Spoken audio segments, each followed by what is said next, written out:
Hello student, welcome to our YouTube channel अपना class by Vipul Dubey. देखिए बेटा, हम क्लास 9th की मैथमेटिक्स बुक का आपका 7th नंबर चैप्टर है ट्रायंगल। आज हम 7th नंबर चैप्टर आपका ट्रायंगल डिस्कस करेंगे। ठीक है, हमने 6 number chapter line and angle इसके पहले डिस्कस किया था और उसमें हमने ये भी पढ़ा था कि त्रिभुज के तीनों अंतःकोणों का योग 180 अंश होता है। हमने ये पढ़ा था। और पहला पढ़ा था त्रिभुज के तीनों अंतःकोणों का 180 अंश होता है। और दूसरा क्या पढ़ा था? दूसरा पढ़ा था कि त्रिभुज के किसी बाह्य कोण सामने के अभिमुख विपरीत कोणों के युग्म के बराबर होता है। ठीक है, यही हमने पढ़ा था। ठीक है, आज हम पढ़ेंगे बेटा 7th नंबर चैप्टर में। आज हम आपका क्या पढ़ेंगे? त्रिभुज की जो नियम है, त्रिभुज का एक प्रॉपर्टी है आपका त्रिभुजों की सर्वांग समता। त्रिभुजों की सर्वांग समता।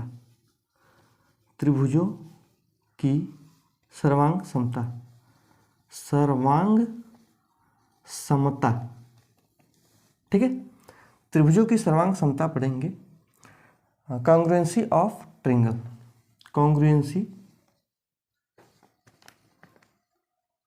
Congruency of triangle.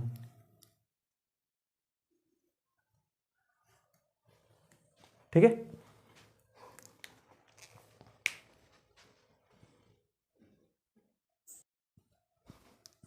ठीक है, त्रिभुजों की सर्वांग समता। अब सर्वांग समता क्या है? देखिए, सर्वांग समता उसे कहते हैं जैसे त्रिभुज का किन्हीं दो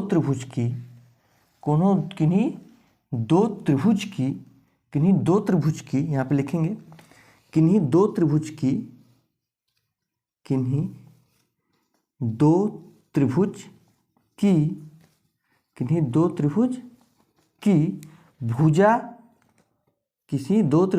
भुजाएं, मतलब दो भुजाएं, किसी दो त्रिभुज की भुजाएं और संगत कोण बराबर हों। और संगत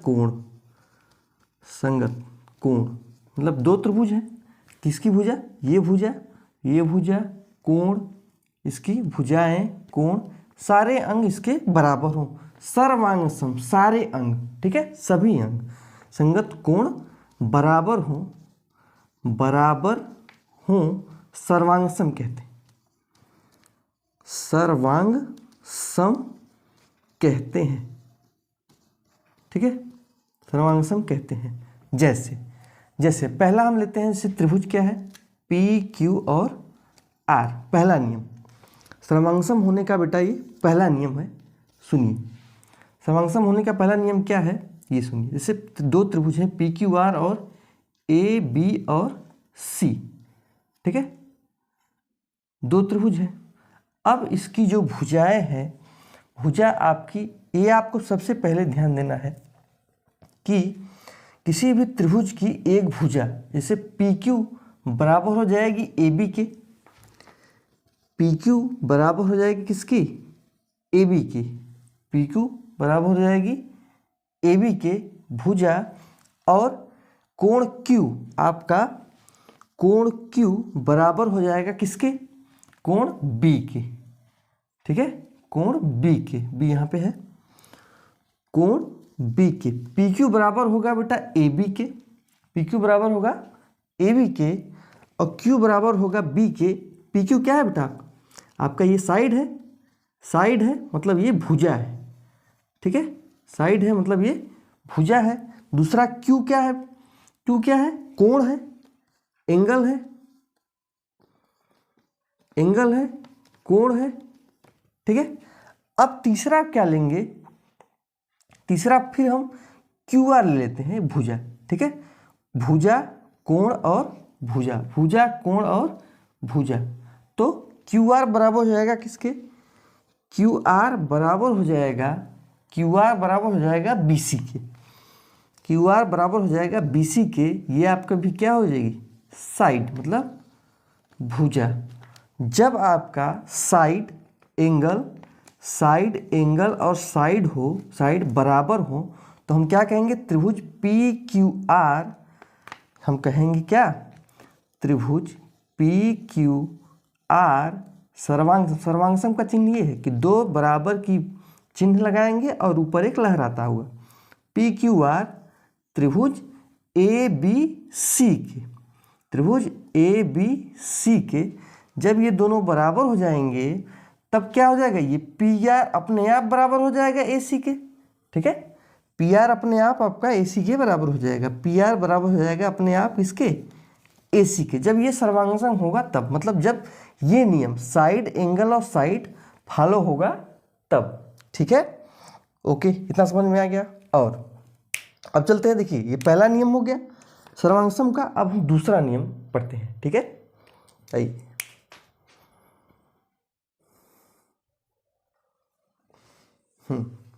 दूसरा ये देखते हैं।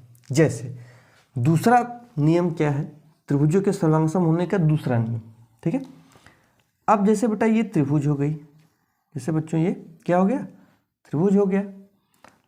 अब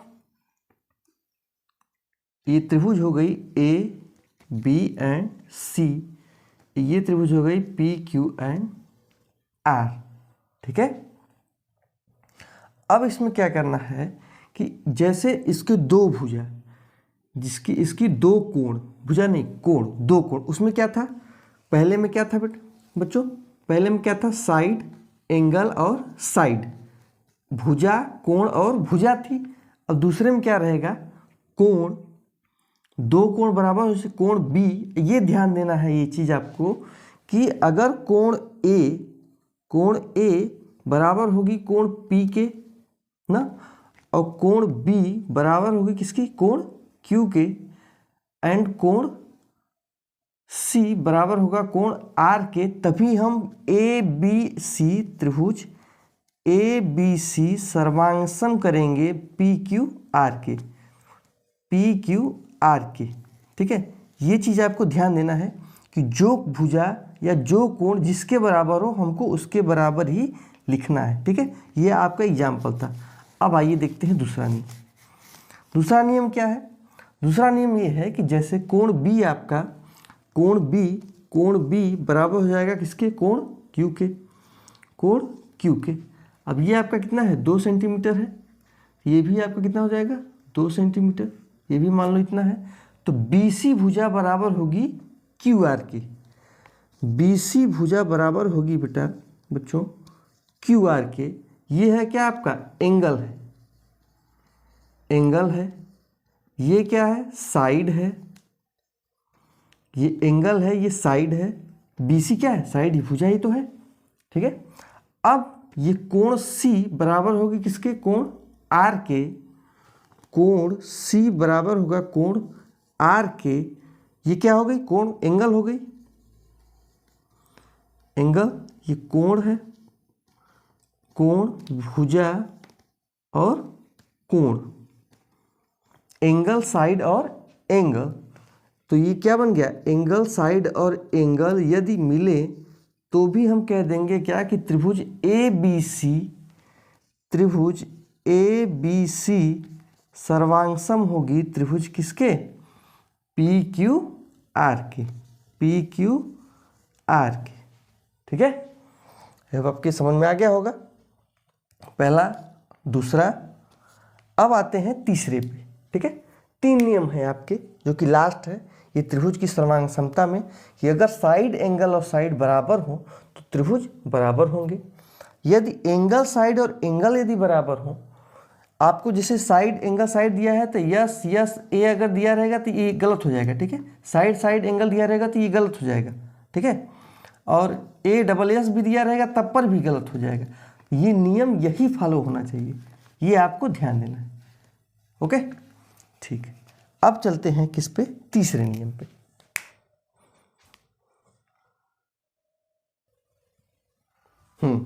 आइए बेटा आप तीसरा देखते हैं। देखिए साइड एंगल साइड हो गया, एंगल साइड एंगल हो गया।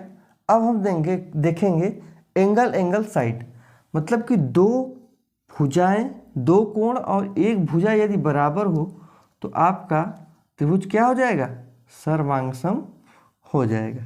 ठीक है, दो कोण और एक भुजा। तीसरी क्या है, दो कोण, मतलब एंगल एंगल साइड। ये मान लो जो कोण बी और कोण सी बराबर है, कोण बी आपके बराबर है कोण क्यू के, कोण आपका बी बराबर है बेटा कोण क्यू के, और कोण सी बराबर है कोण आर के, कोण सी बराबर है कोण आर के। तो ये भी आपका हो गया एंगल कोण, और ये भी आपका क्या हो गया एंगल कोण, दो कोण हो गए, और एक साइड आपकी बराबर होनी चाहिए, कोण BC आपकी क्या हो गई QR के, ठीक है। या इधर भी कह सकते हैं A बराबर होगा कोण P के, ठीक है, या A बराबर होगा, कोई कुछ भी आप मान सकते हैं, ठीक है। एंगल साइड, एंगल और साइड होना चाहिए, तो BC मान लो बराबर हो जा रही है QR के, तो BC बराबर हो जा रही है QR के, ये भी हो जाएगी आपकी साइड, ये होगा एक भुजा, ठीक है। तो एंगल साइड, एंगल साइड तीनों बन रहे हैं, तो त्रिभुज क्या हो जाएगी, कह सकते हैं कि त्रिभुज ABC सर्वांगसम होगी त्रिभुज PQR की, ठीक है। त्रिभुज ABC सर्वांगसम होगी त्रिभुज PQR की, ओके, ठीक है। आपने तीनों पढ़ लिया, side angle side, angle side angle, और एंगल साइड, ठीक है। अब बेटा, अब बच्चों आपके इसी थ्योरी पे एक्सरसाइज 7.3 है, ठीक है बच्चों, ठीक। अब हम चलते हैं डायरेक्टली, अब आपने इससे पढ़ लिया है, तब चलते हैं एक्सरसाइज 7.1 पे, 7.1 पे, ठीक है।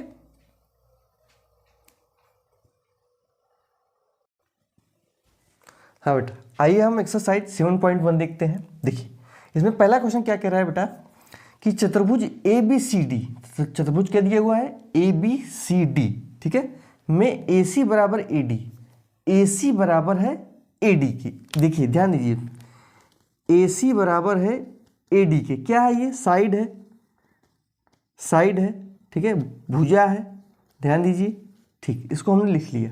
अब आगे देखिए, और AB कोण A को समद्विभाजित करता है, AB कोण A को क्या करता है, दो भागों में समद्विभाजित करता है, दो बराबर भागों में, तो दोनों कोण बराबर हो जाएंगे, तो कोण क्या हो जाएगा CAB, कोण CAB बराबर हो जाएगा कोण BAD के, BAD के। तो ये क्या है एंगल है, एंगल है और कोण कहेंगे इसको, ठीक है। अब देखिए आगे देखिए, देखिए आकृति 7.16, ये 7.16 आपकी आकृति है, ओके। दर्शाइए कि त्रिभुज ABC सर्वांगसम है त्रिभुज ABD के, कांग्रुएंसी है त्रिभुज ABD की, ठीक है। अब बेटा हमने देख लिया कि AC बराबर AD हो गई, और CAB बराबर BAD हो गया, मतलब कोण भी बराबर हो गया। अब एक भुजा कोई बराबर हो जाए तो हम कह सकते हैं कि त्रिभुज ABC ABD के सर्वांगसम हो जाएगी, ठीक है। तो कौन सी भुजा होगी, ये भुजा, जो भुजा कॉमन है, AB भुजा कॉमन है त्रिभुज ACB में, और त्रिभुज ADB में AB भुजा क्या है कॉमन है, तो AB भुजा बराबर हो जाएगी AB के, तो ये हो जाएगी आपकी साइड, साइड मतलब भुजा, ठीक है। ये क्या है कॉमन है, ऐसे लिख देंगे यहाँ पे कॉमन, ये है कॉमन है आपका, तो बन गया yes A S side angle side. तो कह सकते हैं कि त्रिभुज ABC सर्वांगसम है त्रिभुज किसके ABD के, ठीक है। आई होप आपको ये सब क्वेश्चन समझ में आया हो गया, और इसके थ्योरी भी समझ में आया होगा। आज के लिए इतना ही रखते हैं, अब हम नेक्स्ट क्वेश्चन एक्सरसाइज 7.1 का नेक्स्ट क्लास में डिस्कस करेंगे, ठीक है। वीडियो आपको पसंद आया हो तो चैनल को लाइक, सब्सक्राइब और शेयर करना ना भूलें। Thank you.